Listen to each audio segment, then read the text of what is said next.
എല്ലാവർക്കും നമസ്കാരം. ഞാനൊരു ഇൻഫർമേഷൻ പറയാൻ വേണ്ടിയിട്ടാണ് വന്നിരിക്കുന്നത്. സാധാരണഗതിയിൽ ഇപ്പോൾ പലയിടത്തും കാണുന്നൊരു പ്രവണതയാണ് നമ്മുടെ ഇലക്ട്രിക്കൽ വെഹിക്കിൾ ചാർജ് ചെയ്യാൻ വേണ്ടിയിട്ട് വീടിൻ്റെ അടുത്ത് എവിടെയെങ്കിലും ഒരു പ്ലഗ് പോയിൻ്റ് വയ്ക്കും. അത് ഈ AC-യുടെ ഔട്ട്ഡോർ യൂണിറ്റിൻ്റെ അടുത്ത് ഞാൻ പലപ്പോഴായിട്ട് കാണാറുണ്ട്.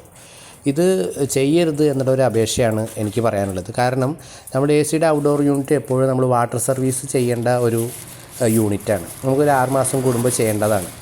അങ്ങനെ വാട്ടർ സർവീസ് ചെയ്യുമ്പോൾ എന്തായാലും അതിലേക്ക് വെള്ളം ചെല്ലാനുള്ള ചാൻസ് വളരെയധികം കൂടുതലാണ്. നമുക്കത് വൃത്തിയായിട്ട് ചെയ്യുമ്പോൾ എന്തായാലും ചിലപ്പോൾ വളരെ അർജൻറ്റിലെ കാര്യങ്ങൾ ചെയ്യുകയാണെങ്കിൽ അത് ശ്രദ്ധിക്കാതിരുന്നു കഴിഞ്ഞാൽ അപകടങ്ങൾ സംഭവിക്കാം. അപ്പോൾ ഇങ്ങനെയുള്ള എന്തെങ്കിലും കാര്യങ്ങൾ നിങ്ങളുടെ ശ്രദ്ധയിലുണ്ടെങ്കിൽ നിങ്ങൾ കമൻറ്റ് ചെയ്യുക. അപ്പോൾ ഇതൊരു ഇൻഫർമേഷനായിട്ട് കൂട്ടിയാൽ മതി. എന്താ വെച്ച് കഴിഞ്ഞാൽ ഇതാരും ശ്രദ്ധിക്കില്ല, നമ്മുടെ സൗകര്യത്തിന് വേണ്ടി വെക്കുന്നതായിരിക്കാം. ഓക്കെ, ഇനി ഇൻഫർമേഷനായിട്ട് വരാം വീണ്ടും. Thank you.